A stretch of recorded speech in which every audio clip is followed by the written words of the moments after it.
나는 며느리가 여행 가방을 호수에 던지는 것을 보았다. 그런데 갑자기 그 안에서 희미한 소리가 들려왔다. 나는 물로 뛰어들어 여행 가방을 건져내고 힘들게 지퍼를 열었다. 심장이 멎는 것 같았다. 그 안에서 내가 본 것은 공포로 온몸을 떨게 만들었다.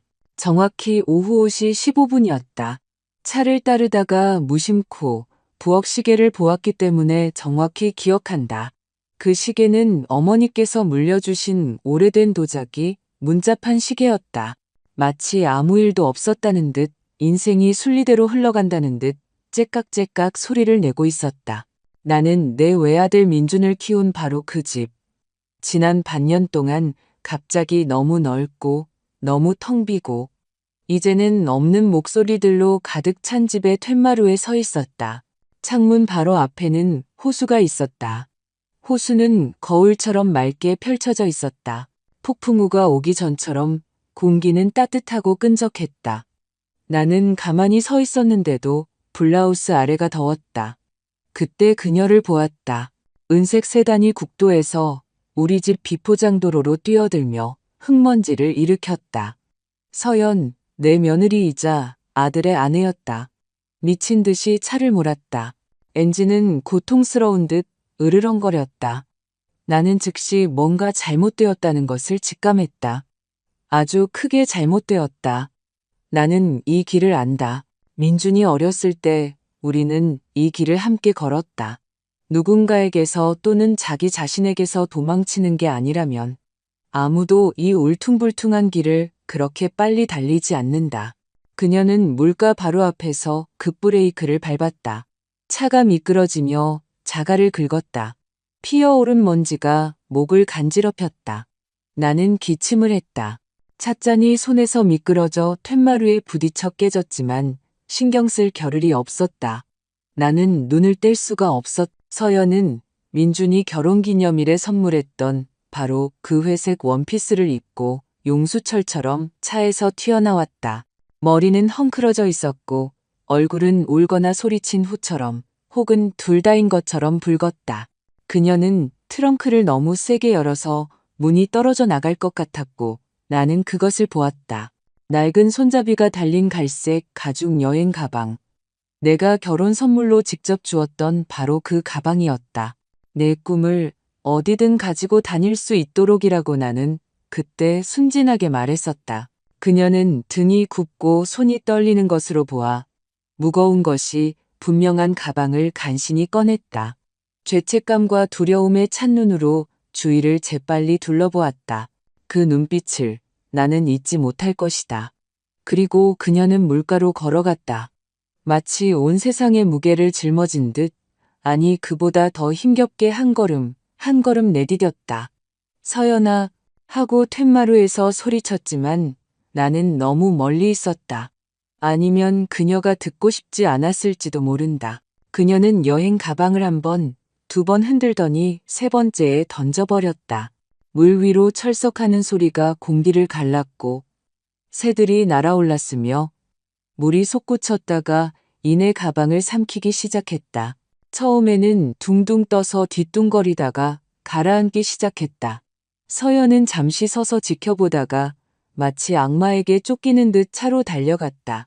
시동을 걸자마자 타이어가 비명을 질렀고 그녀는 사라졌다.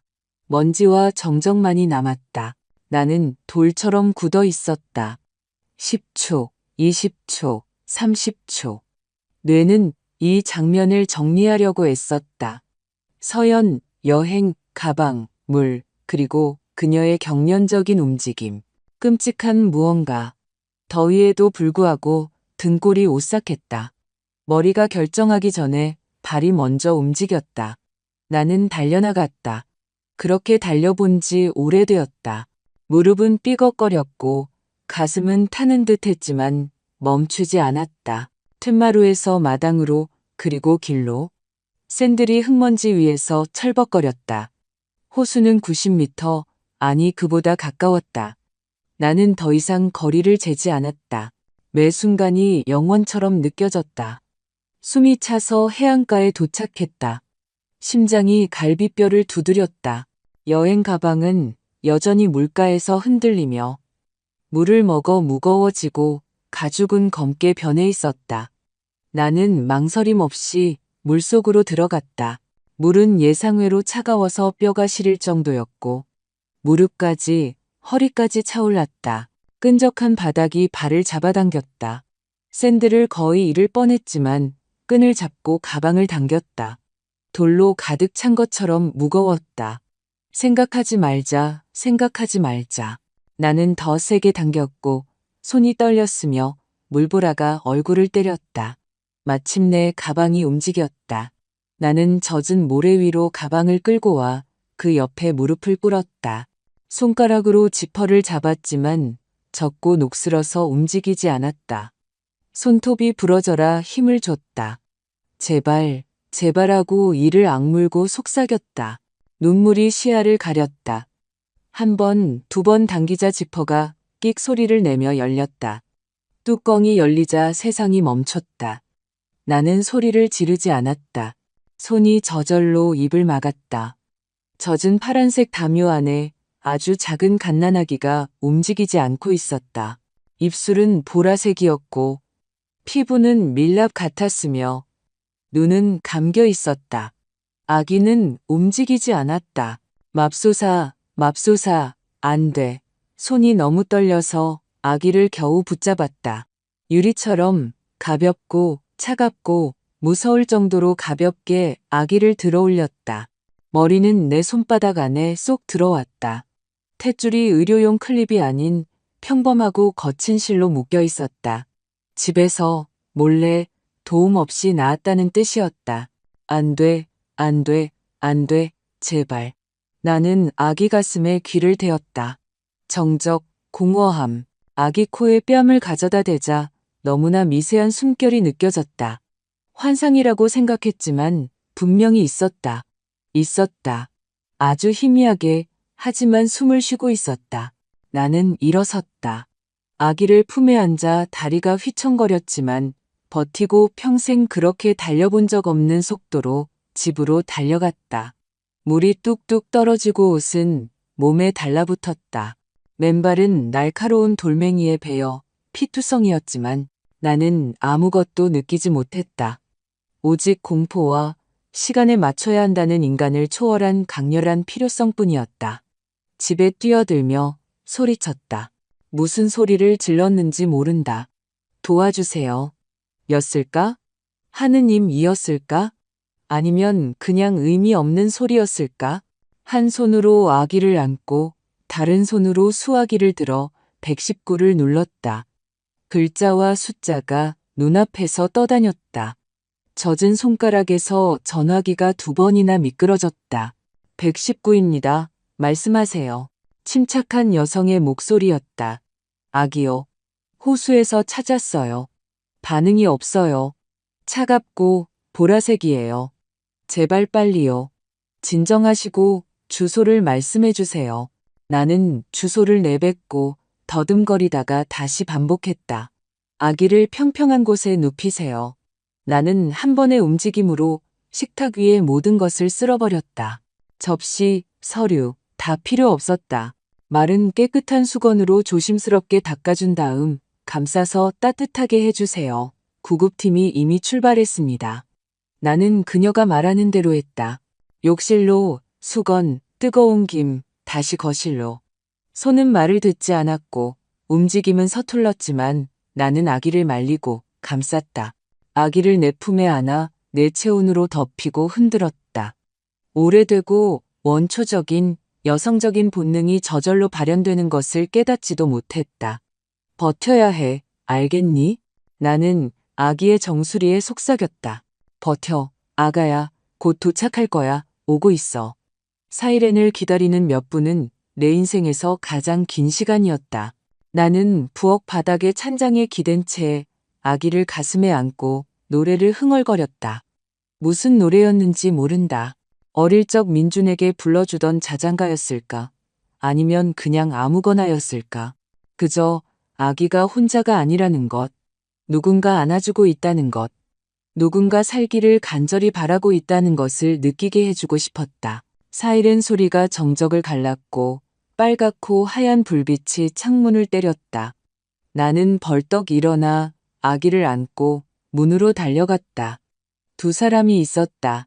백발의 나이 든 남자와 검은 머리를 포니테일로 묶은 젊은 여자였다. 그녀는 너무나 확신에 찬 손길로 아기를 받아들어서 내 심장이 두 조각 나는 것 같았다. 재빨리 살펴보고 청진기를 댔다. 얼굴은 굳어 있었지만 어깨는 긴장되어 있었다. 심각한 저체온증, 물흡인 가능성이 있습니다. 그녀가 동료에게 말했다. 시작하죠. 그들은 아기를 작은 이동 침대에 눕히고 산소 마스크를 씌웠다. 그들의 손은 빠르게 움직였다. 전선, 센서, 내가 이해할 수 없는 것들. 남자가 나를 쳐다봤다. 같이 가시죠. 그것은 질문이 아니었다.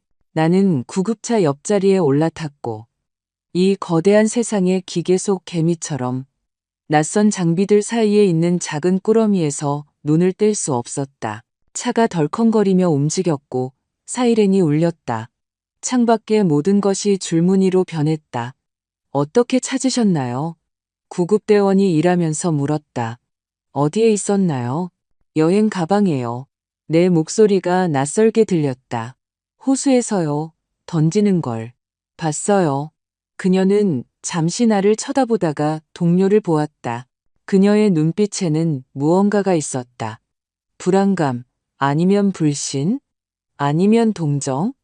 누가 그랬는지 보셨나요? 나는 입을 열었다가 닫았다. 서연이라는 이름이 쓴 덩어리처럼 혀끝에서 맴돌았다. 며느리, 아들의 무덤에서 세상이 무너진 듯 울던 여자. 지금 막 갓난아기를 익사시키려 한 여자. 이걸 어떻게 말해야 할까? 나 자신은 어떻게 믿어야 할까? 네, 내가 말했다. 그 순간 차가 요철에 덜컹거렸다. 응급실 문이 밝은 빛과 낯선 목소리들을 향해 활짝 열렸다. 응급실 문이 열렸다. 빛이 눈을 찔렀고 목소리들, 빠르게 구르는 이동 침대 바퀴 소리가 들렸다. 그리고 마스크를 쓴 나의 작은 아기는 이미 약냄새가 나는 반짝이는 복도 안으로 사라졌다. 나는 그들을 따라가려 했지만 하얀 모자를 쓴 간호사가 손바닥을 들어 막았다.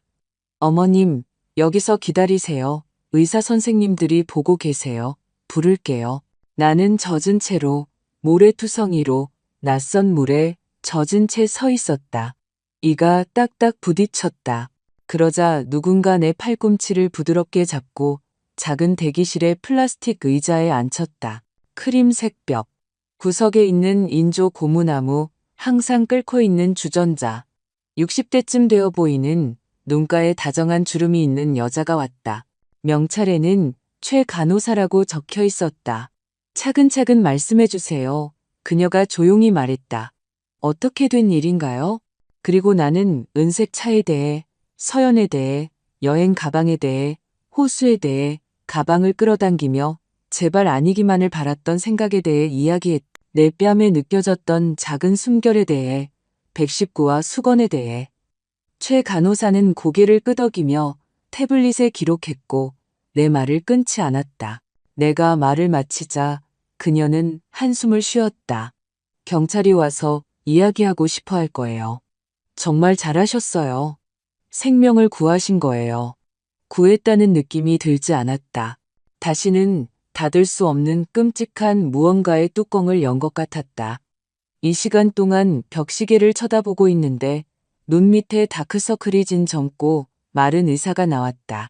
손에서 소독약 냄새가 났다. 아기는 현재 안정적입니다. 그가 말했다. 심각한 저체온증, 흡인 가능성이 있습니다. 신생아 집중치료실로 옮겼습니다. 앞으로 48시간이 가장 중요합니다. 저희가 할 수 있는 모든 것을 하겠습니다. 살 수 있을까요? 내 목소리가 갈라지는 것을 나 스스로도 들었다. 모르겠습니다. 그가 솔직하게 말했다. 하지만 희망은 있습니다. 30분 후에 수사관 2명이 왔다. 머리를 꽉 묶은 40대 여성과 수첩을 든 젊은 남자였다. 여자가 자신을 소개했다. 강미영 형사. 그녀의 눈은 어둡고 예리해서 속을 꿰뚫어 보는 것 같았다. 질문이 사방에서 쏟아졌다. 시간, 장소, 차, 여행 가방을 어떻게 들고 있었나? 어디서 봤나? 얼마나 멀리서? 혹시 착각한 건 아닌가? 나는 기도처럼 같은 말을 반복했다. 5시 15분, 춘천 호숫가, 비포장도로, 은색 세단, 회색 원피스, 검은 머리, 가라앉는 여행 가방. 박서연 씨가 확실한가요? 강 형사가 눈도 깜빡이지 않고 물었다. 확실해요. 나는 손가락을 꽉 쥐며 말했다. 그의 걸음걸이도 알고 차도 알아요. 왜 그랬을까요? 몰라요. 지금 어디 있을까요? 몰라요. 마지막으로 연락한 건 언제죠? 3주 전요. 민준이 떠난 지 반년 되던 날이었어요. 그녀는 무언가를 적고 동료와 눈빛을 교환했다. 내일 경찰서로 와서 공식 진술서를 작성해 주셔야 합니다. 그리고 어떤 상황에서도 박서연 씨가 나타나면 연락하지 마세요. 아시겠어요? 나는 고개를 끄덕였다. 내가 그녀에게 무슨 말을 할 수 있을까? 왜 그랬니? 왜? 그들은 떠났다. 최 간호사가 양모 담요와 달콤한 차 한 잔을 가져다 주었다. 집에 가서 옷 갈아입고 주무시는 게 좋겠어요. 안 돼요. 내가 말했다. 애를 혼자 둘 수 없어요. 그녀는 사라졌다가 환자복 바지와 넉넉한 티셔츠가 든 봉투를 들고 돌아왔다. 화장실에서 옷을 갈아입고 거울 속 나를 보았다. 하룻밤 사이에 10년은 늙은 것 같았다. 나는 밤새 그 플라스틱 의자에 앉아 시계를 보고 매시간 데스크로 가서 물었다. 아기는요? 안정적이에요. 상태는 위중하지만 싸우고 있어요. 간호사들은 똑같은 말로 대답했다. 새벽 3시에 병원 원목 목사님이 오셨다. 누군가 연락한 모양이었다. 그는 내 옆에 앉아 오랫동안 침묵했다. 그냥 곁에 있어 주었다. 하느님은 우리를 여러 가지 방법으로 시험하십니다. 그가 나중에 말했다. 이건 시험이 아니에요. 내가 대답했다. 저주 같아요. 그는 고개를 끄덕이고 다시 침묵했고 나는 그 어떤 말보다도 그 침묵에 감사했다. 날이 밝아오자 어제의 삶은 더 이상 없다는 것을 깨달았다. 나는 돌아올 수 없는 선을 넘었다. 이 아이는 이제 내 책임이다.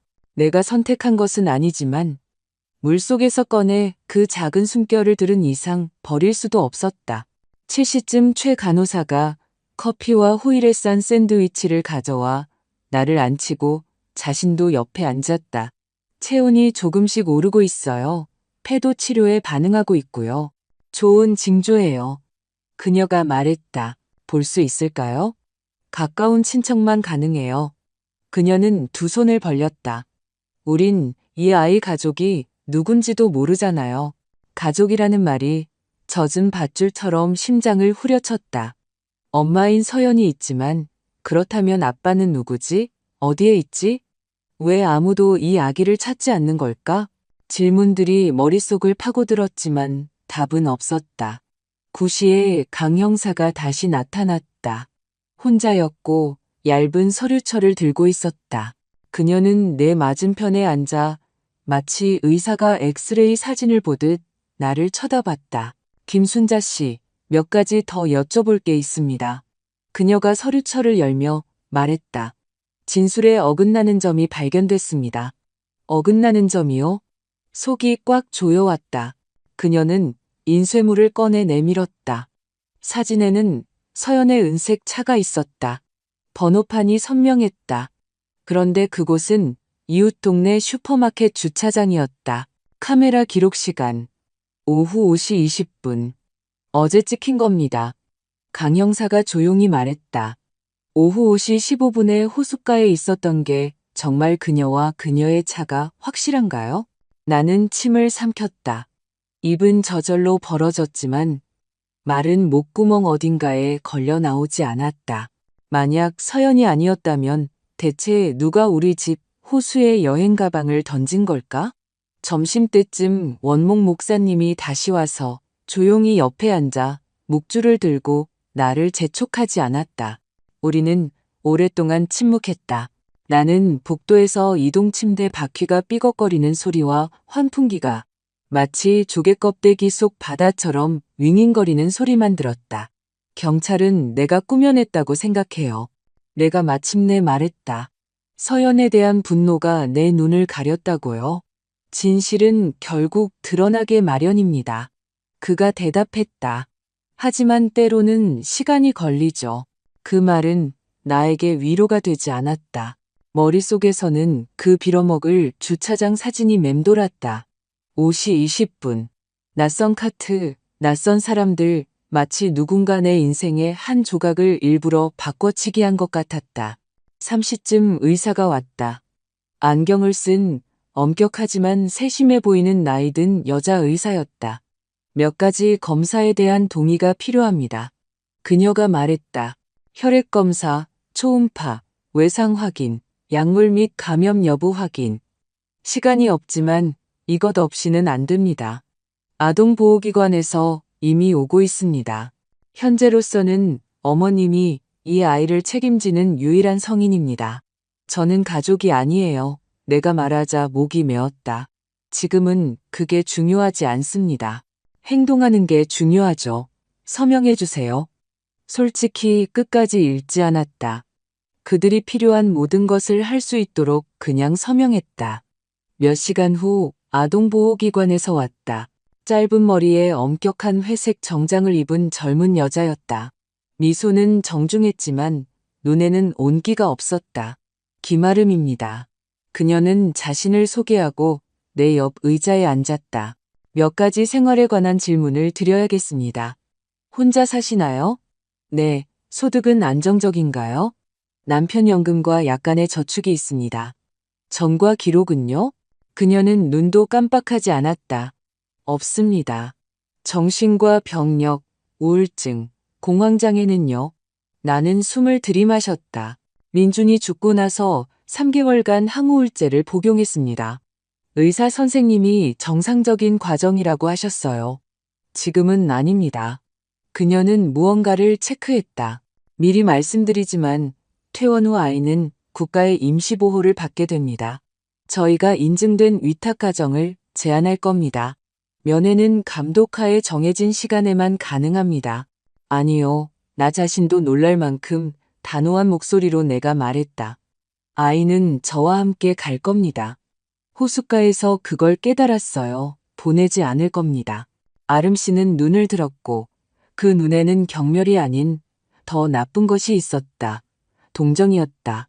연세가 62세이십니다. 법적으로 친척이 아니시고요. 현재 진행 중인 형사사건의 증인 신분이십니다. 후견인 자격이 없으세요. 그리고 죄송하지만 아무런 준비도 되어 있지 않으시고요. 아들을 키웠습니다. 내가 대답했다. 내 손이 기억해요. 손을 의심하는 건 아닙니다. 그녀가 부드럽게 말했다. 하지만 저희는 규정이 있고 아이의 이익이 최우선입니다. 어디선가 멀리서 사이렌이 울렸고 왠지 웃음이 나왔다. 그들에게는 규정이 있고 이익이 있고 내게는 이미 모든 것을 결정해버린 이 심장이 있었다. 저녁에 최 간호사가 다시 담요를 가져왔다. 김순자 어머님. 그녀가 조용히 말했다. 집에 다녀오세요. 샤워하시고 마른 옷으로 갈아입으세요. 무슨 일이든 변동이 있으면 바로 전화드릴게요. 솔직히 집으로 가는 길은 안개 속을 헤매는 것 같았다. 호수로 향하는 길모퉁이에서 브레이크를 밟았다는 사실도 모른 채 차를 세웠다. 물가로 내려갔다. 여행 가방은 이미 없었고 모래 위에 흔적도 말라 있었다. 머릿속에서만 여전히 그 장면이 출렁였다. 어두워질 때까지 서서 생각했다. 과연 모든 진실을 알게 될 날이 올까? 그리고 그녀는 지금 어디에 있을까? 가까이 아니면 멀리. 전화기가 실이 끊어지듯 날카롭게 울렸다. 병원입니다. 최 간호사의 목소리였다. 짧고 자세한 설명 없이 제발 돌아와 주세요. 나는 예의 바른 사람들이 운전하지 않는 방식으로 차를 몰아 되돌아갔다. 주차장에 아무렇게나 차를 세웠다. 손이 떨려서 열쇠가 자물쇠에 거의 들어가지 않았다. 최 간호사가 입구에서 기다리고 있었다. 살아있어요. 그녀는 내 첫 번째 생각을 읽은 듯 즉시 말했다. 하지만 드릴 말씀이 있어요. 가시죠. 우리는 3층으로 올라가 신생아 집중치료실을 지나 더 안쪽의 작은 회의실로 들어갔다. 테이블에는 세 사람이 앉아 있었다. 강 형사, 그 옆에는 아동보호기관의 아름 씨, 그리고 맞은편에는 짙은색 정장을 입은 60대 남자가 있었다. 얇은 안경, 긴 여행 끝처럼 피곤한 얼굴, 앉으시죠. 강 형사가 말했다. 중요한 결과가 나와서 논의해야 합니다. 저는 법유전학자 문 박사입니다. 남자가 자신을 소개했다. 오류를 배제하기 위해 긴급 DNA 검사를 2번 실시했습니다.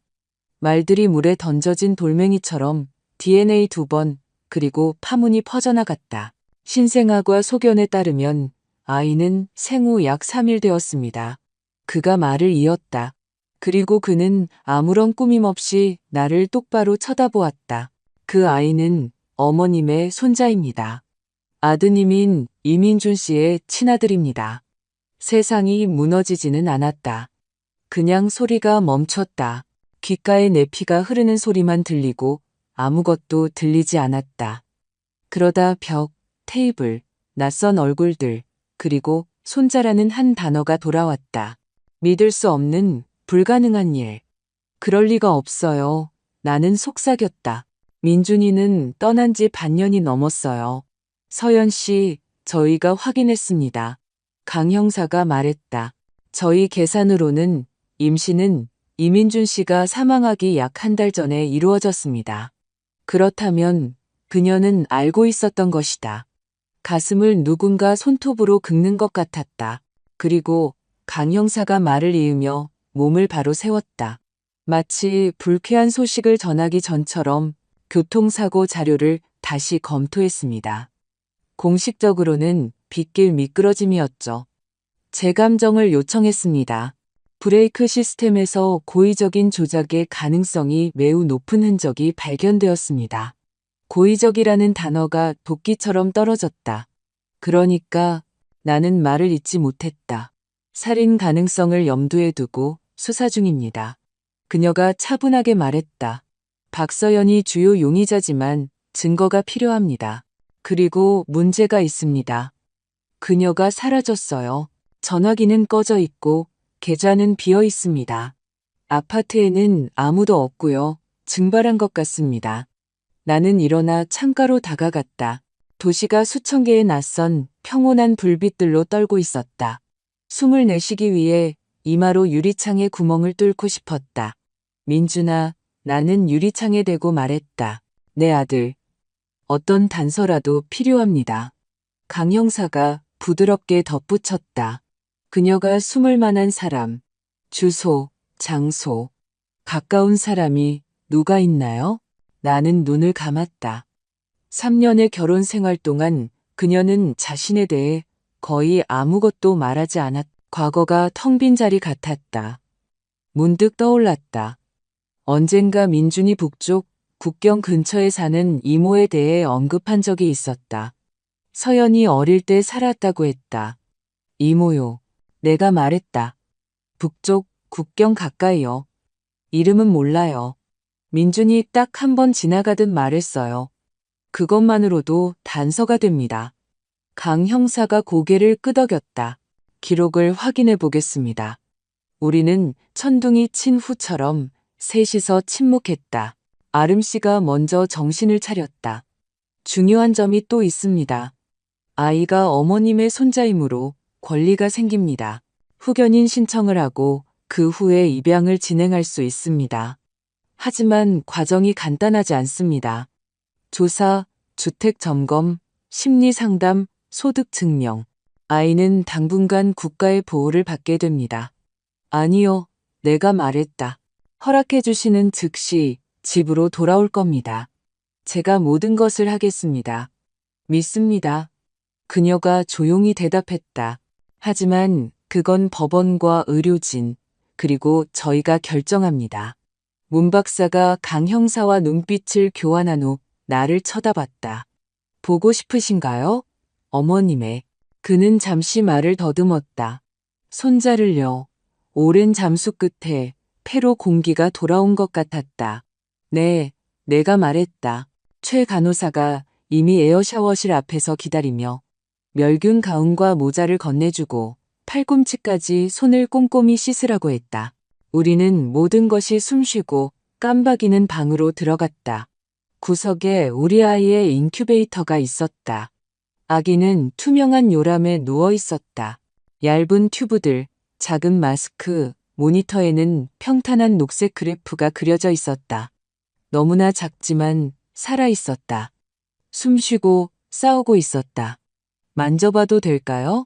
내가 속삭였다. 네. 최 간호사가 고개를 끄덕였다. 가볍게 손가락 끝으로만요. 나는 동그란 창문으로 손을 넣어 아기의 손바닥을 만졌다. 따뜻했다. 아기가 내 검지를 꽉 쥐었다. 똑똑한 머리라면 그냥 반사작용이라고 했겠지만 마음은 다른 것을 들었다. 놓지 마세요. 차트에 적을 이름이 필요해요. 최 간호사가 거의 들리지 않게 말했다. 모든 절차가 끝날 때까지 쓸 임시 이름이요. 지어주시겠어요? 나는 숨을 들이마셨고 갑자기 누군가 귓가에 속삭여준 것처럼 분명하게 알 수 있었다. 네, 내가 말했다. 내일 말씀드릴게요. 그날 밤 중환자실을 나서다가 유리문 옆에서 강 형사의 시선을 느꼈다. 그 시선은 평소처럼 일에 집중하고 있었지만 등골을 오싹하게 만드는 무언가가 더 익혔다. 김순자 씨. 그녀가 조용히 말했다. 다음에 또 이야기해야겠습니다. 박서연을 굴에서 끌어낼 방법이 생각났어요. 아침에 나는 인큐베이터로 돌아와 팔꿈치까지 손을 씻고 일회용 가운과 모자를 쓰고 처음으로 소리내어 말했다. 이 아이 이름은 지호예요. 차트에 그렇게 적어달라고 부탁했다. 일단은 이렇게, 나머지는 법원이 결정하겠지만 나에게는 이 아이가 지호였다. 최 간호사는 마치 자신도 그 이름을 기다렸다는 듯 고개를 끄덕였다. 어울리네요. 조용하고 따뜻한 이름이에요. 하루는 정해진 일과대로 흘러갔다. 수액, 모니터, 신생아과 의사들의 짧은 보고. 점심때쯤 아동보호기관의 아름씨가 마치 모든 과목의 시험지 뭉치 같은 서류철을 들고 나타났다. 그녀는 내 옆에 앉았다. 목소리는 부드러웠지만 건조했다. 후견인이 되시려면 몇 가지 절차를 밟아야 합니다. 많은 절차요. 그녀는 눈도 깜빡이지 않고 열거했다. 범죄 경력 증명서, 신체 검사, 정신과 및 심리 상담, 소득 증명, 주거 환경 실사 보고서, 비친족 추천서 3부, 아동 양육 교육 40시간. 40시간. 나는 그저 고개를 끄덕였다. 시키는 대로 하겠다고. 미리 말씀드리지만 그녀가 덧붙였다. 기간은 6주에서 3개월 정도 걸립니다. 그동안 아이는 국가의 감독하에 있고 그 후 임시 후견 그리고 법원에서 결정할 겁니다. 알겠습니다. 속으로는 모든 것이 반발했지만 나는 말했다. 규정대로 하세요. 저는 제 일을 할게요. 그날부터 서류와의 전쟁이 시작되었다. 나는 지문을 찍고 피를 뽑고 내과와 심장내과, 심리상담사를 거쳤다. 안경을 쓴 젊은 여자가 3시간 동안 질문을 던졌다. 아들의 죽음을 어떻게 견디셨나요? 아이로 민준 씨를 대체하려는 건 아닌가요? 서연 씨에 대해서는 어떻게 생각하세요? 나는 참을성 있게 대답했다. 대체가 아니라 구하는 것이라고. 아동보호기관에서 온 두 여자가 집을 점검했다. 방을 둘러보고 냉장고를 열어보았다. 창문 크기를 재고 소화기와 대피 계획에 대해 물었다. 사야 할 것 목록은 우스꽝스러우면서도 씁쓸했다. 인증받은 아기 침대, 기저귀 교환대, 범퍼, 유축기, 이게 빠질 수 없지. 분유 온도계, 서랍 잠금 장치, 콘센트 안전덮개, 대략 200만 원 정도 들었다. 저축해둔 돈에서 꺼냈으며 한숨을 쉬었다. 뭐, 새 코트 없이 지내면 되지? 그동안 최 간호사는 거의 매일 찾아왔다. 아기목 가누는 법, 작은 기저귀 가는 법, 눈대중이 아닌 정확한 온도로 분유타는 법을 가르쳐 주었다. 내 손은 기억을 되찾았고 마음은 그 기억 속에서 젊어지는 것 같았다. 하지만 지호가 기침만 해도 나는 식은땀이 흘렀다. 혹시 내가 뭘 잘못한 건 아닐까 혹시. 닷새째 되던 날 강 형사가 소식을 들고 찾아왔다. 자리에 앉아 얇은 서류철을 테이블 위에 놓았다. 북쪽에 있는 이모를 찾았습니다. 그녀가 말했다. 국경 근처에 살더군요. 서연 씨를 2년 동안 못 봤다고 합니다. 돈 문제로 다퉜답니다. 약 5천만 원 정도 빚이 있었다고 하고요. 민준 씨 계좌도 살펴봤습니다. 연봉은 약 1억 원으로 안정적이었고 생명보험금이 약 3억 원이었습니다. 4개월 전 서연 씨 계좌로 입금됐고 2주 후에 해외 계좌로 빠져나갔습니다. 금융정보분석건과 공조하고 있지만 시간이 좀 걸릴 겁니다. 나는 들으며 퍼즐이 맞춰져 가는데 오히려 그 퍼즐이 부서지기를 바라는 공허한 피로감을 느꼈. 그리고 유원장입니다. 강 형사가 눈을 들며 말했다. 민준 씨가 사망하기 2주 전의 내용을 변경했습니다. 모든 재산을 미래의 자녀에게. 아내가 아니고요. 나는 테이블에 기댔다.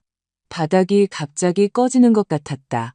그러니까 아이가 살아서 태어나면 말들이 저절로 조합되었다. 돈은 아이에게로 가는 거군요. 그녀가 고개를 끄덕였다. 만약 태어나지 않았다면 강 형사는 말을 끝맺지 않았지만 나는 서연이 더 많은 것을 얻게 되었으리라는 것을 이해했다. 동기는 명백했다. 증거를 모으는 중이었다. 그녀는 여전히 잠적 상태였다. 전화기는 꺼져 있고 카드 사용 내역은 없으며 아파트는 비어 있었다. 날이 주로 바뀌었다. 지호는 점점 건강해졌다. 튜브를 하나씩 제거했다. 스스로 숨 쉬고 먹고 이제는 생쥐처럼 찍찍거리는 게 아니라 사람처럼 울기 시작했다. 의사들은 어떻게 살아났는지 기적이라며 고개를 저었다. 나는 민준이 지켜주고 있다고 믿었다. 나는 목록의 모든 항목을 완료했다. 증명서는 깨끗했고 신체검사 결과는 나이에 비해 건강했다. 심리상담사는 적합 판정을 내렸다. 집은 다시 한번 점검을 통과했다. 콘센트 안전덮개가 제자리에 딸깍 소리를 내며 끼워졌고 범퍼에서는 세천 냄새가 났다. 40시간의 교육은 지식의 시험이 아니라 15명의 젊은 엄마들과 나 혼자 있는 상황에서 25살의 강사가 명백한 사실들을 설명하는 것을 견디는 인내심의 시험이었다. 아이를 흔들지 마세요. 정해진 시간에 먹이세요. 물 온도를 맞추세요. 나는 묵묵히 필기했다. 종이가 필요해서가 아니라 지호를 데려올 권리가 필요했기 때문이다. 그 호숫가에서의 날로부터 정확히 6주 후 아름 씨가 가벼운 미소를 띠고 병원에 왔다. 서류는 다 준비됐습니다. 김순자 어머님, 다음 주에 판사님이 서류를 검토하실 겁니다. 모든 게 순조로우면 2주 안에 임시 후견이 결정될 겁니다. 2주 후에요. 나는 반복했고 속에서는 무언가 가라앉으면서 동시에 목구멍으로 치밀어 올랐다. 조금만 더 힘내세요. 그녀가 말했다. 저희 모두 어머님이 잘 해내고 계신 걸 보고 있어요. 그날 저녁 강 형사에게서 전화가 왔다. 경찰서로 와주세요. 지금 중요한 걸 찾았습니다. 나는 길이 저절로 나를 이끄는 것처럼 빠르게 운전했다. 사무실에는 책상, 램프, 그리고 민준의 유품이 담긴 상자가 있었다. 지갑, 시계, 부서진 핸드폰. 강 형사가 나를 짧게 쳐다봤다. 스마트폰, 결국 열었습니다. 오래 걸렸어요. 그녀는 봉투를 꺼내 인쇄물을 테이블 위에 펼쳤다. 문자 메시지 내역이었다. 사고 2주 전. 우리 얘기 좀 해야 해. 나 아기 가진 거 알아. 민준이 썼다. 무슨 소린지 모르겠네. 서연이 답했다. 테스트기 봤어. 왜 말 안 했어? 몇 시간의 침묵. 난 원하지 않아. 준비가 안 됐어. 엄마가 되고 싶지 않아. 난 살고 싶어. 여행하고 애랑 씨름하는 대신에 우리 아기야. 민준이 썼다. 우린 할 수 있어. 내가 도울게. 엄마도 도와주실 거야. 도움 따윈 필요 없어. 내 인생을 원해. 그리고 사고 전날 마지막 말다툼. 변호사 만나고 왔어. 만약 네가 낳지 않기로 결정하면 이혼 소송할 거야. 만약 낳고 키우기 싫다면 내가 양육권을 위해 싸울 거야. 내 아이에게 해를 끼치게 두지 않을 거야. 후회하게 될 거야. 그녀가 보냈다. 그리고 그 뒤는 공백이었다. 다음 날 민주는 세상을 떠났다. 강 형사는 인쇄물 위에 또 다른 종이를 올려놓았다. 통화 기록이었다. 그 주에 서연은 사설 자동차 정비사 김철수에게 3번 전화했다. 그를 체포했습니다. 처음엔 입을 다물다가 계좌 이체 내역을 보여주니 실토하더군요. 사고 전날 500만 원, 사후에 700만 원을 더 약속받았답니다. 그가 브레이크 시스템을 손댔다고 자백했습니다. 손 좀 봐달라고 부탁받았다고요? 그는 3천만 원 정도의 빚이 있었습니다. 지금은 공범으로 구속되어 있습니다. 서연에 대해서는 수배 및 체포 영장이 발부되었지만 여전히 행방이 묘연합니다. 나는 칼날을 보듯 종이를 응시하며 앉아 있었다. 모든 단어는 내가 알고 싶지 않았지만 마음속으로는 알고 있던 사실을 확인시켜 주었다. 그녀는 모든 것을 계획했다. 그녀는 아들을 보호하려던 내 아들을 죽였다.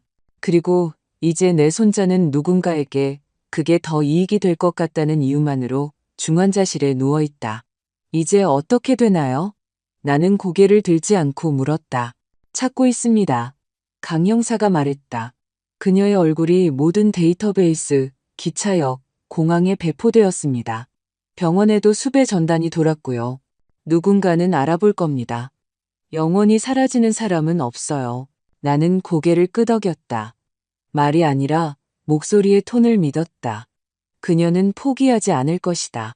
늦게 집에 돌아와 부엌에 앉아 찻잔에 손바닥을 대고 있다가 내가 정적이 아니라 지호가 기억 속에서 숨쉬는 소리에 귀를 기울이고 있다는 것을 깨달았다. 테이블 위에서 전화기가 진동했다. 모르는 번호. 그리고 나는 이제부터는 서류나 증명서에 관한 일이 아닐 것이라는 것을 직감했다. 나는 전화를 받았다. 여보세요. 내가 말했다. 수화기 너머에서는 처음에는 숨소리만 들렸다. 그러다 피가 얼어붙는 듯한 목소리가 들렸다. 어머님, 서연이 말했다. 누군지 아시겠죠? 나는 지호가 들을까봐 더 꽉 껴안았다. 어디야? 내가 겨우 짜냈다. 그건 중요하지 않아요. 중요한 건 다른 거죠. 저한테는 어머님이 필요한 게 있고 어머님한테는 제가 필요한 게 있어요. 난 너한테 필요한 거 없어. 내가 말했다. 너무 극적으로 생각하지 마세요. 그녀가 조용히 비웃었다. 어머님은 민준이에 대한 진실이 필요하잖아요. 진짜 진실. 왜 모든 게 그렇게 됐는지. 그리고 저는 제 아들과 어머님이 그렇게 애지중지 지키고 있는 돈이 필요해요. 보험금이랑 민준이가 아이에게 남긴 거요. 가져오시면 조용히 헤어지죠.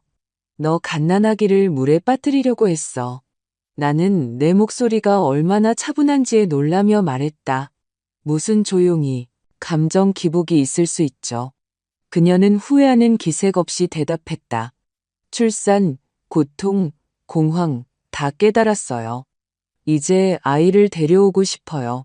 그리고 현금으로 5억 원, 바로. 나는 전화기를 스피커폰으로 바꾸고 손가락으로 더듬어 녹음기를 켰다. 심장이 목구멍에서 뛰었다. 시간을 벌어야 했다. 네가 우리 둘 다 죽이고 사라지지 않을 거라고 어떻게 믿지? 내가 물었다. 방법은 없죠? 그녀가 가볍게 말했다. 하지만 이게 어머님의 유일한 기회예요. 만나는 장소는 어머님이랑 민준 씨가 낚시하던 곳, 부둣가 낡은 창고요. 내일 자정 정각에 혼자 오세요. 경찰이 보이면 사라질 거고, 그래도 아이를 데려갈 방법을 찾을 거예요. 난 엄마니까 법적으로 어머님보다 권리가 많아요. 서연아, 내가 말을 시작했지만 수화기에서는 이미 짧은 신호음만 들렸다. 전화가 끊겼다. 나는 잠시 더 앉아 내 숨소리를 듣다가 지호 앞에서 울지 않으려고 아이를 달래며 벌떡 일어섰다. 떨리는 손가락으로 강 형사에게 전화를 걸었다. 전화 왔어요. 나는 즉시 말했다. 녹음했어요. 보낼게요. 좋습니다. 강 형사가 대답했다. 그녀의 목소리에서 처음으로 짧고 만족스러운 기색이 느껴졌다. 이게 바로 우리가 필요했던 겁니다. 약속은 취소하지 않습니다. 그녀가 말한 대로 가세요. 하지만 혼자는 아닐 겁니다. 혼자 오라고 했어요. 우리가 먼저 가 있을 겁니다. 그녀가 차분하게 말했다. 창고 주변은 우리 사람들이 포위할 겁니다. 옷에 도청기를 부착할 거고요. 위협 상황이 발생하면 신호를 보내세요. 3번 빠르게 누르면 무슨 일이 있어도 저희가 진입합니다. 아이는 인형으로 대체하고요. 아시겠죠? 나는 손바닥으로 눈을 가리고 5가지 세었. 동의해요. 지호만 안전하다면요. 지호는 최 간호사와 함께 있을 겁니다. 따로 안전한 곳에 배치할 거예요. 주소는 아무도 발설하지 않습니다. 경로는 다르게 하고요. 저희가 다 계획해뒀습니다. 계획해뒀다는 말이 조금은 마음을 덮여주었지만 두려움은 사라지지 않았다. 그저 옆에 앉아 나를 지켜볼 뿐이었다. 하루는 고무줄처럼 늘어졌다. 나는 작은 가방을 100번도 더 쌌다가 풀었다. 기저귀, 분유, 젖병. 비록 지호는 나와 함께 가지 않지만 여분의 열쇠, 서류, 낡은 손수건. 왜? 그러다 다시 꺼냈다. 최 간호사가 낮에 들렀다. 제가 지호를 데리고 있을게요. 그녀가 조용히 말했다. 걱정 마세요. 제 주소는 의사 선생님들과 어머님만 아세요. 모든 알림은 무음으로 해두겠지만 전화기는 손에 들고 있을게요. 무슨 일 있으면 바로. 무슨 일 있으면이 아니라 내가 바로 잡았다. 아무 일도 없을 거야. 그녀는 확신이 없지만 지지하고 싶을 때 짓는 그런 미소를 지었다. 아무 일도요. 저녁이 되자 3사람이 왔다. 남자 2과 사복 차림의 여자 1. 짧은 재킷, 깔끔한 가방. 소개도 없이 건조하게 인사했다. 그들은 내 부엌 식탁에 지역 지도를 펼쳤다. 부두, 창고, 진입로, 공터의 어두운 부분들. 주요 입구는 3곳입니다. 젊은 남자가 말했다. 저희가 측면과 후면을 차단하겠습니다. 정문은 비워둘 거고요. 어머님은 자정 정각에 들어가세요. 우리 저격수 위치는 여기와 여기입니다. 그는 이웃 건물 옥상을 가리켰다. 무선 채널은 암호화되어 있고 통신은 계속 유지됩니다. 여자가 상자에서 작은 검은색 원반을 꺼냈다. 도청기는 옷깃의 단추처럼 부착됩니다. 소리를 저희에게 전송하죠. 이게 비상 버튼입니다. 3번 터치하면 저희가 진입합니다. 기억하세요. 빠르게 3번. 5번도 2번도 아닙니다. 나는 손가락이 꼬이지 않을 때까지 연습했다. 그들은 나에게 여러 문장을 소리내어 말하게 하고 속삭이고 소리치고 기침하게 하며 마이크를 테스트하고 나를 테스트했다. 아이를 물어보면 어떡하죠? 내가 물었다. 차에 있다고 하세요. 여자가 대답했다. 먼저 이야기부터 하자고 왜 그랬는지 설명하라고 하세요. 그런 사람들은 자신에 대해 이야기하는 걸 좋아합니다. 그녀가 말하게 두세요. 우리에겐 그녀의 말과 손이 어디로 향하는지, 무기가 어디 있는지 볼 시선이 필요합니다. 논쟁하거나 비난하지 말고 시간만 끄세요. 혼자가 아닐 수도 있습니다. 나이 든 남자가 말했다. 주변을 스캔했습니다. 움직임은 거의 없지만 보장은 못합니다. 주위를 잘 살피세요. 그리고 가장 중요한 건 영웅 행세하지 마세요. 신호를 보내면 저희가 진입합니다. 나는 고개를 끄덕이고 또 끄덕이다가 내내 소리가 들리지 않는다는 것을 깨달았다. 나는 앉아서 민준이 어렸을 때 어둠을 무서워해서 내가 달 모양의 야간등을 켜주었던 것을 생각했다. 그 창고는 얼마나 어두울까? 내가 어떻게 혼자 그곳에 들어갈까? 밤 9시에 최 간호사가 지호를 데리러 왔다. 나는 마치 지호가 세상 끝으로 가는 것처럼 하룻밤 묵을 짐을 한가득 쌌다. 여벌의 우주복, 양말, 작은 구름이 그려진 부드러운 담요, 전화할게요. 그녀가 지호를 안으며 말했다.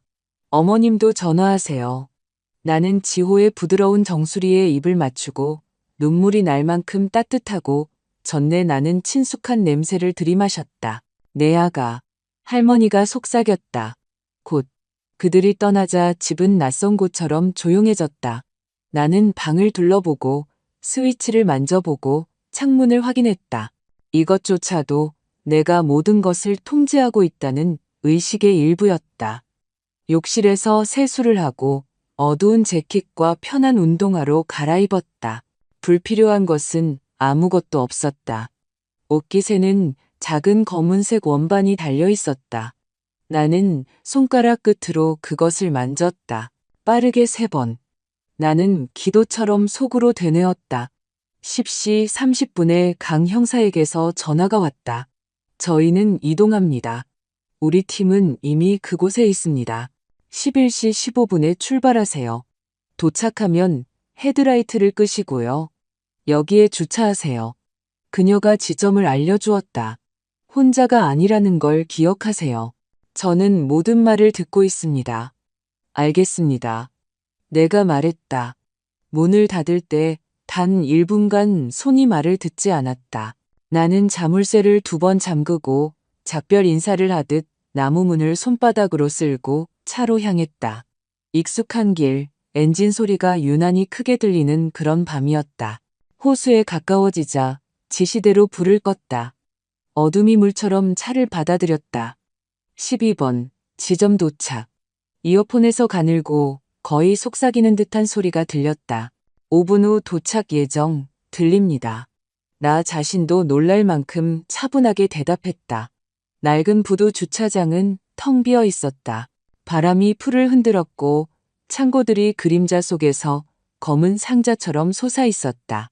나는 지도에 그린 대로 차를 세우고 손가락이 하얗게 될 때까지 한동안 핸들을 꽉 쥐고 있었다.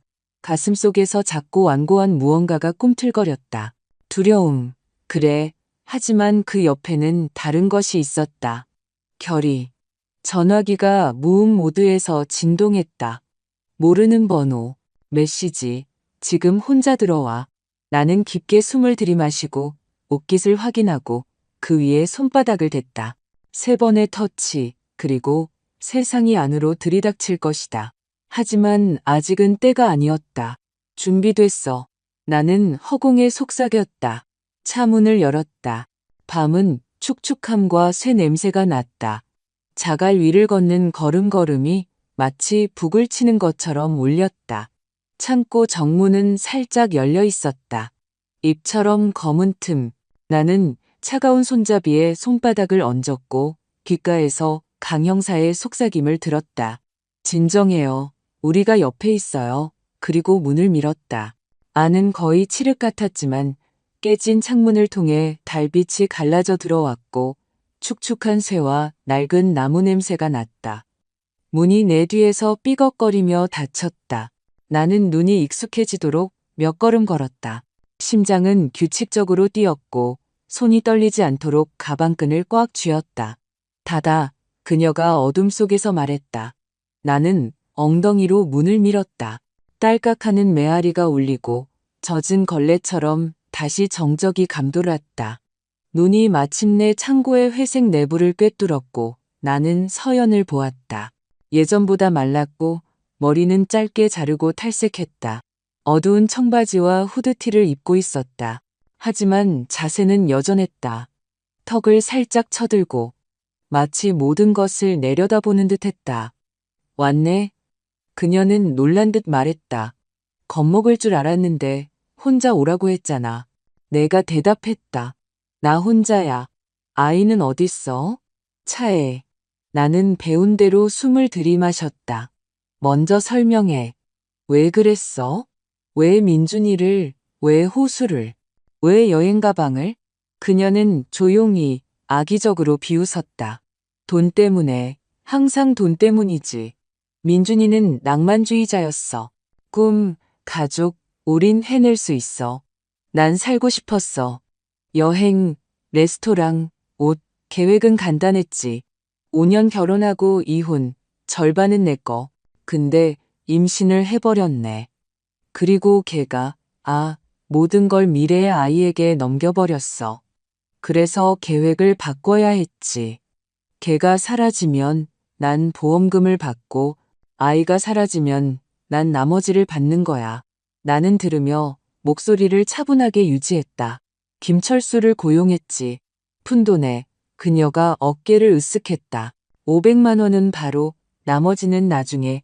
걔는 도박에 빠져 있었어. 내가 낚았지. 걔가 손을 댔고 나는 민준이를 저녁 식사에 데려갔어. 커브, 모든 게 계획대로. 그리고 여행 가방, 맑은 호수, 아름답잖아? 그녀가 콧방귀를 뀌었다. 시적이지. 가족의 장소, 원점으로 돌아온 거야. 어디선가 위에서 바람이 조용히 스쳤다. 귀에서 무전기 소리가 들렸고 거의 들리지 않는 강 형사의 목소리가 말했다. 계속하세요. 시간은 있습니다. 나는 혼자 고개를 끄덕였다. 혼자 나왔구나. 내가 말했다. 비밀리에, 탯줄은 클립이 아니라 실로. 현금으로 집을 빌려서. 헐렁한 옷 입고 난 여기 안 사는 척. 그리고 여행 가방, 담요, 실수는 딱 하나였어. 네가 너무 가까이 있었다는 거. 나는 속이 얼어붙는 것을 느꼈지만 리허설처럼 계속했다. 보험금은 이미 빼돌렸고 민준이가 아이에게 남긴 건 현금으로 원해? 어떻게든 상관없어.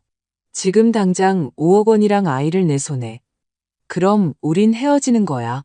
그녀가 약간 앞으로 몸을 기울였다. 넌 깨끗한 양심으로 살고 손자를 구하고 엄마에게 돌려주고 모두가 행복한 거지. 엄마라고? 나는 처음으로 목소리가 떨리는 것을 허락하며 반복했다. 엄마는 갓난아기를 물에 던지지 않아. 그만해. 그녀가 날카롭게 손을 내저었다. 넌 공황이 뭔지 전혀 몰라. 그건 감정 폭발이었어. 이제 모든 걸 바로잡고 싶어. 아이는 어딨어? 그녀가 한 걸음 다가왔을 때 후드티 아래에서 검은 것이 번쩍이는 것을 보았다. 총이 틈새에서 쥐가 나오듯 소매에서 나타나 내 가슴을 겨눴. 차가운 금속 냄새가 났다. 마지막으로 묻는다. 그녀가 조용히 말했다. 그 애 어딨어? 귓가에서 다시 속삭임이 들렸다. 조심해요. 무기입니다. 논쟁하지 말고 시간 끄세요. 나는 마치 보이지 않는 누군가를 진정시키듯 천천히 손바닥을 들었다. 차에 있어. 내가 말했다. 그 전에 이해하고 싶어. 이해? 서연이 비웃었다. 뭘 이해해? 내 아들이 멍청했다는 거? 내 인생보다 낯선 생명을 더 중요하게 여겼다는 거? 걔는 변호사한테 가서 양육권으로 협박하고 내 미래를 망치려고 했어. 난 그냥 내 것을 되찾았을 뿐이야. 이제 아이랑 돈 내놔. 소리내서 말해봐. 내가 요청했다. 네가 민준이가 죽기를 원했다고. 네 아들을 익사시키려 했다고. 그녀는 눈도 깜빡이지 않고 똑바로 쳐다봤다. 목소리에는 한치의 부끄러움도 없이 건조한 사실만 있었다. 그래, 그녀가 말했다. 내가 울 줄 알았어? 난 필요한 일을 할 뿐이야. 똑똑한 사람들은 그렇게 살아. 그 순간 나는 그녀와 협상할 말이 더 이상 남아있지 않다는 것을 깨달았다. 오직 버튼뿐이었다. 나는 마치 주머니에서 열쇠를 찾는 것처럼 시선을 내렸고 손가락 끝으로 옷깃 아래에 작은 원반을 찾았다. 하나, 귀에서 딸깍 소리가 났다. 둘, 셋, 넌 그 애를 가질 수 없어. 나는 조용히 말하고 그녀의 눈을 똑바로 쳐다봤다. 절대로. 정적이 벽처럼 솟아올랐다. 나는 그녀의 손가락이 움찔하는 것만 볼 수 있었다. 섬광이 어둠을 갈랐다. 어깨에 가해진 충격은 끓는 물처럼 뜨거웠고 큰 망치처럼 둔탁했다. 몸이 돌아가며 등으로 넘어졌다. 숨이 막혔고 세상이 흔들렸다. 그러자 즉시 마치 천을 찢는 것처럼 창고가 빛으로 가득 찼다. 옆문이 열리고 엎드려 총 내려놔 하는 외침이 울렸다. 둔탁한 발소리, 거친 명령. 누군가의 그림자들이 기둥 사이로 스쳐갔다. 서연이 움찔했다. 나는 그녀가 총구를 다시 내 쪽으로 아니면 빛 쪽으로 돌리는 것을 보았고 총이 떨어져 부딪히고 튕겨나가 굴러가는 것을 보았다. 그녀는 콘크리트 바닥에 쓰러트려지고 무릎으로 눌려 손목에 금속이 채워졌다. 그녀는 비명을 지르고 욕설을 퍼부었지만 아무도 듣지 않았다. 내 위로 얼굴이 다가왔다. 헬멧, 검은 마스크, 예리한 눈. 정신 차리세요. 누군가 말했다. 타겟딜 검거, 의료팀 진입. 귀에서 익숙한 강형사의 목소리가 들렸다. 김순자 씨, 들리세요? 저예요. 옆에 있어요. 손 주세요. 나는 이상하고 쉰 웃음이 터져 나왔다. 잡았어요? 네, 잡았습니다. 전부 녹음됐어요. 피가 뜨거운 줄기로 소매 안으로 흘렀다. 누군가 내 어깨에 꽉 찬 붕대를 눌렀다. 제대로 견딜만하게 아파왔다. 나는 숨을 더 깊게 쉬려고 애쓰며 숨을 세었다. 하나, 둘, 셋. 아주 가까이서 발소리가 들렸다. 누군가 들것을 불렀다. 빨리. 나는 약해서가 아니라 어젯밤 지호가 잠들 때 내 품에서 쉬었던 그 숨소리 하나를 간직하기 위해 잠시 눈을 감았다. 그 소리가 반대편에서 잡는 손바닥처럼 나를 붙들었다. 맥박 잡고 있습니다. 다른 목소리가 말했다. 혈압이 떨어집니다. 가죠. 나를 조심스럽게 들어올려 단단한 곳에 눕혔다. 가슴과 허벅지에 벨트가 채워졌다. 목에 차가운 주사바늘이 꽂혔다. 몸에 따뜻한 기운이 퍼졌다. 마치 가슴에서 돌을 치운 것처럼 편안해졌다. 나는 고개를 돌렸다. 바닥에 그녀의 일그러지고 낯선 옆모습과 유리처럼 텅 빈 시선이 스쳐 지나갔다. 지호. 내가 속삭였다. 최 간호사에게 연락해서 괜찮다고 전해주세요. 강 형사가 대답했고 나는 처음으로 머리가 아닌 몸으로 그녀를 믿었다. 아이는 안전합니다. 나를 출구로 밀어냈다. 밤 공기가 얼굴을 때렸다. 축축하고 물과 풀 냄새가 났다. 구급차 사이렌 소리가 너무 커서 세상은 두 가지 소리, 그 삐뽀 소리와 고르지 않은 문턱을 넘는 바퀴 소리만 남았다. 정신 차리세요, 김순자 씨. 구급대원이 몸을 기울이며 말했다. 총알이 근육을 관통했어요. 심장까지 두 손가락 거리. 시간 맞춰갈 수 있어요. 나는 미소를 지으려고 애썼다. 전구처럼 불빛이 깜빡였고 잠시 다시 어두워졌다. 나는 지호의 집, 우리 노란색 범퍼 침대로 건너갈 수 있는 그 좁은 다리를 놓치지 않으려고 눈을 질끈 감았다. 그리고 그 순간 어둠과 빛의 경계에서 구급차가 덜컹거리며 앞으로 나아갈 때 내 주머니에서 전화기가 진동했다. 짧고 끈질기게 다른 세상에서 온 신호처럼 내 주머니에서 전화기가 짧고 끈질기게 진동했지만 나는 이미 구급차에 실려가고 있었고 세상은 빛과 사이렌 그리고 파도처럼 밀려왔다. 밀려가는 고통의 좁은 복도가 되었다. 커브를 돌 때 나는 마침내 숨을 내쉬었다. 지호만 무사하다면 그리고 정신을 잃었다. 병실에서 깨어났다. 하얀 천장, 조용한 모니터 소리, 어깨는 마치 달궈진 숟가락을 쑤셔 넣은 것처럼 욱신거렸다. 옆에는 최 간호사가 지호를 안고 앉아 있었다. 내가 눈을 뜬 것을 보고 가족에게 짓는 그런 미소를 지었다. 보세요.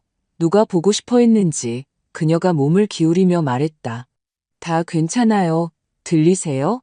아이는 괜찮아요. 어머님 상처도 깔끔하게 꿰맸어요. 심한가요? 혀가 까끌거리고 목소리는 낯설었다. 근육을 관통했어요. 심장까지는 안 갔습니다. 마르고 자신감 있는 의사가 나타나 대답했다. 살 겁니다. 며칠 관찰하고 재활 치료하면 됩니다. 나는 건강한 왼쪽 팔로 지호를 안고 떨리지 않도록 팔꿈치를 받쳤다. 아기는 킁킁거리며 주먹을 꼼지락거리고 내 가슴에 이마를 부볐다. 마치 내가 맞는지 확인하는 것 같았다. 나는 그 느낌을 붙잡기 위해 눈을 감았다. 따뜻하고 살아있는 내 아가. 1시간 후에 강 형사가 왔다. 피곤했지만 마치 강철심이 받쳐주는 것처럼 등이 꼿꼿했다. 어떠세요? 그녀가 물었다. 살아있어요. 내가 말했다. 그것보다 지호는 안전한가요? 물론입니다. 서연은 체포됐고 무기도 압수했습니다. 어머님과의 대화 녹취록은 명백합니다. 동기, 자백, 사보타주 세부사항. 살인 및 아기와 어머님에 대한 살인미수 혐의로 이미 담당 형사가 배정되었습니다. 재판은 오래 걸리겠지만 이미 시작됐습니다. 자랑하는 것처럼 모든 걸 다 말하더군요. 생각이 말보다 느렸어요. 그런 사람들은 종종 자랑하죠. 강 형사가 차분하게 대답했다. 구치소로 보냈습니다. 김철수에 대한 증언도 확보했고 브레이크 조작도 확인됐습니다. 부족했던 조각들을 다 모았어요. 그녀는 의자 등받이에 손을 얹고 잠시 침묵했다. 대단하십니다, 김순자 씨. 하지만 앞으로는 영웅적인 행동은 삼가주세요. 치료받으시고 서류 절차 밟으세요. 저희는 저희 일을 하겠습니다. 날들은 끈적하게 하지만 무의미하지 않게 흘러갔다. 주사, 붕대 교체, 물리치료, 호흡운동. 최 간호사는 거의 매일 와서 한쪽 팔에 붕대를 감았을 때 한 손으로 지호를 안는 법, 수유하는 법, 어깨를 무리하게 쓰지 않는 법을 보여주었다. 원목 목사님은 식혜와 이웃교인이 만든 팥죽을 가져다 주었다. 옆집 아주머니는 당분간 부엌일 힘들 테니 국 한 냄비를 가져다 주었다.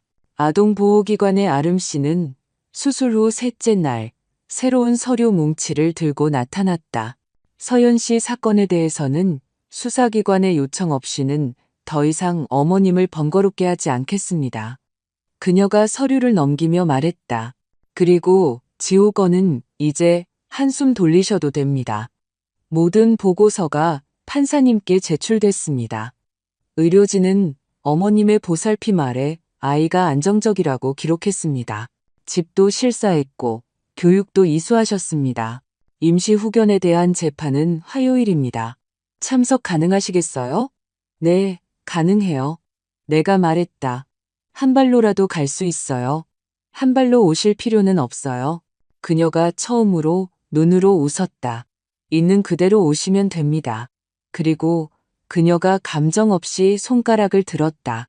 재판에서는 사실대로 짧게 대답하세요. 어머님은 이미 할 일을 다 하셨습니다. 나는 고개를 끄덕였고 갑자기 울음 대신 안도의 한숨을 쉬고 싶다는 것을 깨달았다. 나 혼자 이 모든 것을 짊어지고 있는 게 아니었다.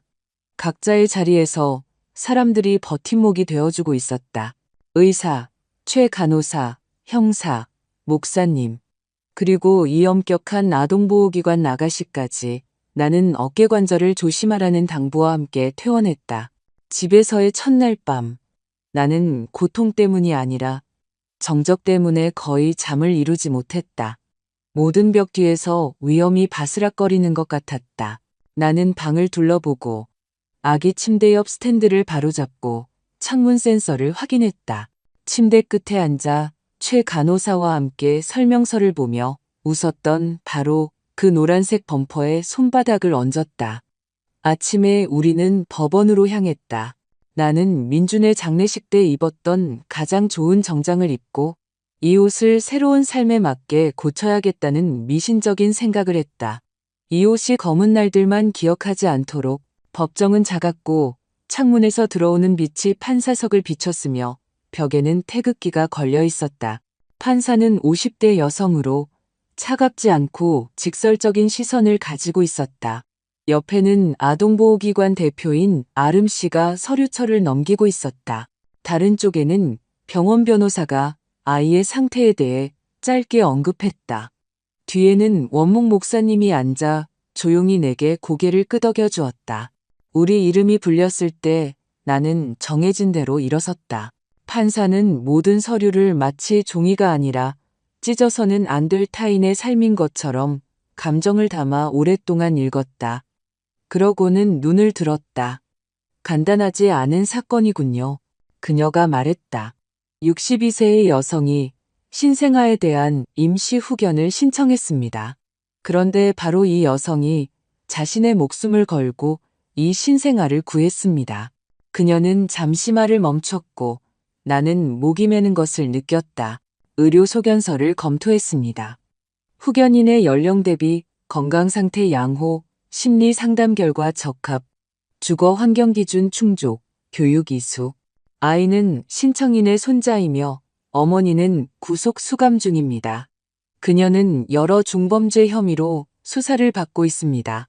아이에게는 안정과 가까운 성인, 그리고 안전한 환경이 필요합니다. 그녀는 다시 서류를 보고 펜을 내려놓고 손가락을 깍지 꼈다. 법정은 너무 조용해서 그녀의 손바닥 아래에서 종이가 바스락거리는 소리가 들렸다. 아름 씨는 숨도 쉬지 않고 앉아 있었다. 원목 목사님은 거의 눈에 띄지 않게 성호를 그었다. 제시된 사실들을 고려하여 판사가 시작했고 우리가 그 의미를 따라잡을 시간을 주려는 듯 다시 한번 멈췄다. 법원은 판결합니다. 판사는 마지막 말을 서두르지 않고 서류 위에 손바닥을 얹고 안경 너머로 쳐다보았다. 아이를 김순자 씨에게 6개월간 임시 위탁한다. 아동보호기관의 월간 방문, 의료기관의 보고, 심리적 지원을 조건으로 한다.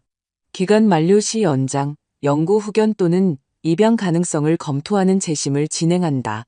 의사봉이 울렸다. 행운을 빕니다, 할머니. 나는 울지 않았다. 마치 폐로 공기가 돌아와 제대로 숨을 쉴 수 있게 된 것 같았다. 아동보호기관의 아름 씨가 내 팔꿈치를 잡았다. 해내셨어요. 3일 후 나와 최 간호사는 지호를 카시트에 앉혔다. 그녀는 분유 온도, 수면, 위험 신호에 대해 다시 한번 설명했다. 나는 모든 맨홀 뚜껑을 두려워하며 시속 20km로 직진했다. 집에 와서 우리는 지호의 새 방, 노란색 범퍼와 구름 모빌이 있는 방에 카펫 위에 그냥 앉아 있었다. 아기는 손가락을 꼼지락거리며 천장을 쳐다봤고 나는 그의 숨소리를 귀가 아닌 피부로 듣는 법을 배웠다. 첫 주는 힘들었다. 밤이 3시간 간격으로 나뉘고 젖병을 씻다가 아침부터 굶었다는 사실을 깨닫고 어깨가 꿰맨 상처 때문에 쑤시는데도 오른팔은 쓸 수 없어서 왼팔로 아이를 안아야 하는 것이 어떤 것인지 잊고 있었다. 최 간호사는 이틀에 한 번씩 와서 배앓이 방지법, 배고픈 울음과 무서운 울음을 구별하는 법 등 작은 요령들을 알려주었다. 원목 목사님은 성모상을 가져와 조용히 선반에 놓아두었다. 이웃들은 셋이서 김치찌개 한 냄비를 가져왔다. 사양 말고 받으세요. 수사는 예상대로 몇 달이 걸렸다. 감정, 대질신문, 계좌, 인쇄물, 그 창고에서의 녹취, 자백, 김철수의 증언, 브레이크 시스템 재감정, 자금 추적, 모든 것이 사건 파일에 담겼다. 재판이 시작되었을 때 나는 이미 유모차를 밀고 소아과에 스포코너 갈 수 있었고 동네 소아과 의사의 이름을 알았으며 보지 않고도 젖병 소독기를 조립할 수 있었다. 선고일에는 가지 않았다. 내게는 안아줄 사람이 있었다. 나중에 강 형사가 직접 전화했다. 선고 나왔습니다. 모든 혐의를 합쳐 징역 28년. 자백, 탐욕, 특별 위험인물. 항소하겠지만 사실상 오랫동안 나오지 못할 겁니다. 나는 그녀가 보지 못했지만 수화기에 대고 조용히 고개를 끄덕였다. 그 안에는 어떤 달콤함도 없었다. 누군가 마침내 마침표를 찍은 정적만이 있었다. 6개월 후 우리는 다시 같은 법정에 있었다. 판사는 새로운 보고서들을 넘겨보고 나를 쳐다봤다. 아이는 잘 자라고 있습니다. 집은 기준에 부합하고 후견인은 역할을 잘 수행하고 있습니다. 그리고 망설임 없이 영구 후견을 승인한다. 신청인이 원할 경우 입양을 허가한다. 네, 내가 말했다. 원합니다. 서류 작업은 몇 주가 더 걸렸다. 우리는 둘이서 구청에 갔다. 나는 재판 때 입었던 정장을, 지호는 밝은색 모자를 쓰고 서류, 서명, 가족관계 등록부에 새로운 기록. 밖으로 나와 우리는 벤치에 앉았다. 아기는 갑자기 무언가 깨달은 듯 이 없는 잇몸을 드러내며 웃었다. 나는 그의 이마에 입을 맞췄다. 집에 가자, 아들. 그 후는 삶이었다. 영화가 아니었. 아침마다 병원 대기줄. 아기 마사지. 난방기 위에 기저귀. 새벽 4시에 음악 소리가 미치게 해서 밤중에 장난감 배터리를 빼는 일. 물리치료와 인내심으로 버틴 내 어깨 관절. 나는 창밖의 모든 소리에 움찔하지 않는 법을 배웠다.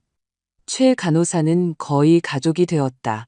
때로는 전화도 없이 그냥 국을 들고 찾아와 제가 산책시킬 테니 좀 주무세요 라고 말했다.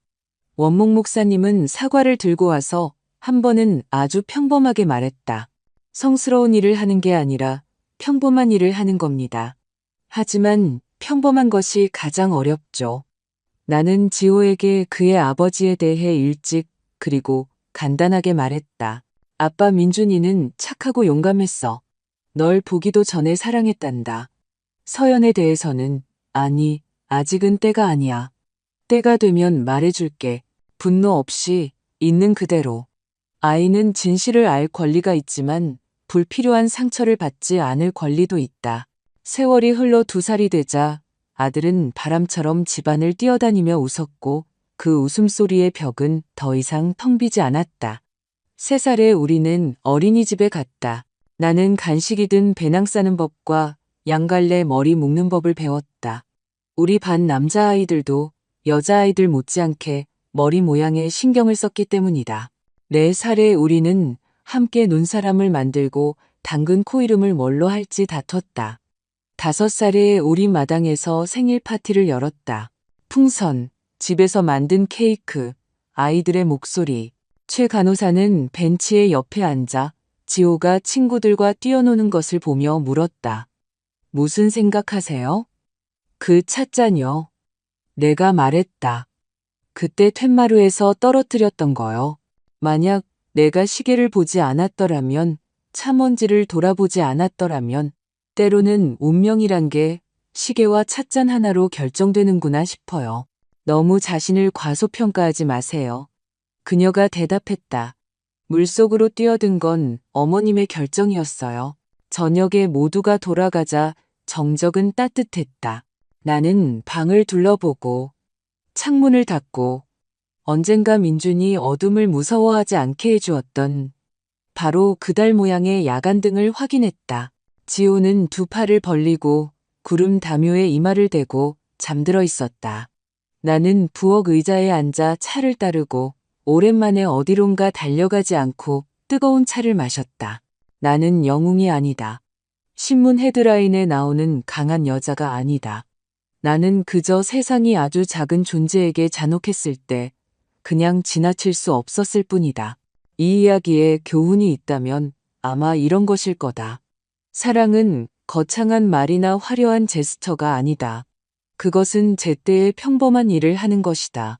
전화를 받고 물속으로 달려가고 증명서를 가져오고 밤에 일어나고 손을 잡아주고 포기하지 않는 것. 이것이 바로 나의 새로운 시작이다.